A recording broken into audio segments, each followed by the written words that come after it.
નમસ્કાર, આપ જોઈ રહ્યા છો સ્પાર્ક ટુડે ન્યૂઝ। પાદરાના ડભાસા ગામે વૃક્ષારોપણનો કાર્યક્રમ યોજાયો। વિશ્વ પર્યાવરણ દિવસ અને પ્રધાનમંત્રી નરેન્દ્ર મોદીજીના સુશાસનને 12 વર્ષ પૂર્ણ થયાના ઉપલક્ષમાં એક પેડ માં કે નામ અંતર્ગત ડભાસા ગામે વૃક્ષારોપણ કરવામાં આવ્યું। સાંસદ સહિત ધારાસભ્ય અને મહાનુભાવો ઉપસ્થિત રહ્યા હતા। ડભાસા ઇંગ્લિશ મીડિયમ સ્કૂલ ખાતે એક પેડ માં કે નામ 3.0 અંતર્ગત વૃક્ષારોપણનો કાર્યક્રમ યોજાયો, જેમાં છોટાઉદેપુર મત વિસ્તારના સાંસદ જસુભાઈ રાઠવા, પાદરાના ધારાસભ્ય ચૈતન્યસિંહ ઝાલા, ભાજપ પ્રદેશ ઉપાધ્યક્ષ રસિક પ્રજાપતિ, પાદરા તાલુકા પંચાયત પ્રમુખ તેમજ તાલુકા અને જિલ્લા પંચાયતના સદસ્યો, ભાજપના હોદ્દેદારો સહિત વન વિભાગના અધિકારી HA વણિક સહિત શાળાના વિદ્યાર્થીઓ અને ગ્રામજનો ખાસ ઉપસ્થિત રહ્યા હતા। અહીં સાંસદે પર્યાવરણ બચાવો અને વૃક્ષોનું જતન કરવાનો સંદેશો પાઠવ્યો। પાદરામાં આ કાર્યક્રમ ખાતે પાદરા પ્રાણી જીવ રક્ષક સંસ્થાના કાર્યકરોનું મોમેન્ટો આપી સન્માનિત કરવામાં આવ્યા। સ્કૂલ વિશ્વ પર્યાવરણ દિવસના ઉપલક્ષમાં યોજાયેલી ચિત્ર સ્પર્ધામાં શ્રેષ્ઠ આવનાર વિદ્યાર્થીઓને પણ ઇનામ આપી પ્રોત્સાહિત કરવામાં આવ્યા।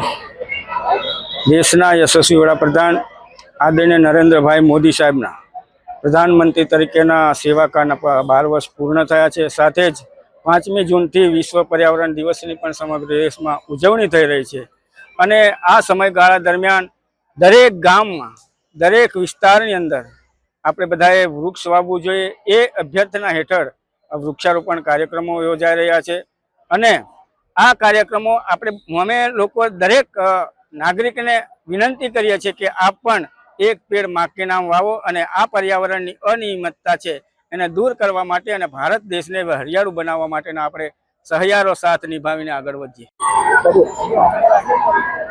વિશ્વ પર્યાવરણ દિવસ 5 જૂન અને ભારતની કેન્દ્ર સરકાર મોદી સરકારના સફળતાના 12 વર્ષની ઉજવણીના ભાગરૂપે એક પેડ માં કે નામ કાર્યક્રમ અંતર્ગત પાદરા તાલુકાના ડભાસા ગામે વૃક્ષારોપણ કરવામાં આવ્યું હતું, જેમાં છોટાઉદેપુર લોકસભાના સાંસદ શ્રી જસુભાઈ રાઠવા તેમજ ભાજપાના પ્રદેશ ઉપાધ્યક્ષ શ્રી રસિકભાઈ પ્રજાપતિ ખાસ ઉપસ્થિત રહ્યા હતા અને ડભાસા હાઈસ્કૂલ ખાતે વૃક્ષારોપણનો કાર્યક્રમ કરવામાં આવ્યો હતો, જેમાં સમગ્ર વૃક્ષારોપણ સાથે તેની જાળવણી એ શાળાના વિદ્યાર્થીઓ અને શિક્ષકો દ્વારા લેવામાં આવી છે, જેથી કરીને વૃક્ષારોપણનો કાર્યક્રમ વૃક્ષોના ઉછેર સાથે